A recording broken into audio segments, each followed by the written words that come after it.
Hello everyone. तो लो जी आ गया खेसारी लाल यादव जी और सपना चौहान का एक बहुत ही बेहतरीन वीडियो सॉन्ग जो कि फुल वीडियो सॉन्ग में रिलीज हो चुका है। और इस गाने को लिखे हैं कृष्णा बेदर्दी जी और इसमें म्यूजिक दिए हैं आर्या शर्मा जी। और इस गाने को गाए हैं खेसारी लाल यादव जी और करिश्मा कक्कर जी, जो कि आपको स्क्रीन के ऊपर दिखाई दे रहा है। जिस सॉन्ग का टाइटल रखा गया नींबू खरबूजा भल 2, जिसका टाइटल है नींबू खरबूजा भल 2। और ये फुल वीडियो सॉन्ग में रिलीज हो चुका है।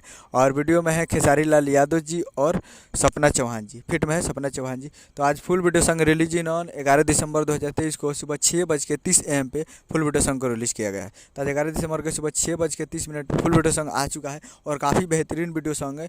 नींबू खरबूजा भइल मैडम उससे अच्छा, काफ़ी अच्छा है ये और डीजे में है तो काफ़ी ज़बरदस्त है। तो आप लोग अभी तक इसको नहीं देखे हैं तो नींबू खरबूजा फल 2 को आप लोग जाइए और जाकर प्यार दीजिए, जो काफ़ी बेहतरीन वीडियो सॉन्ग है और ज़बरदस्त है। तो जाइए वेस्ट भोजपुरी प्रेजेंट पे जाकर फुल वीडियो सॉन्ग को देखिए और प्यार दीजिए। उम्मीद करूँ कि वीडियो अच्छा लगा तो चैनल को सब्सक्राइब लाइक कर सके। तो कैसे चाहिए लाल यादव जी के लेटेस्ट में लाते रहे। वीडियो अच्छा लगा तो वीडियो को एक लाइक कीजिए और चैनल को सब्सक्राइब कीजिए। तो जाइए और जाकर वेस्ट भोजपुरी पे जाकर देखिए और प्यार दीजिए। मिलते हैं अगले वीडियो में। जय हिंद, जय भोजपुरी।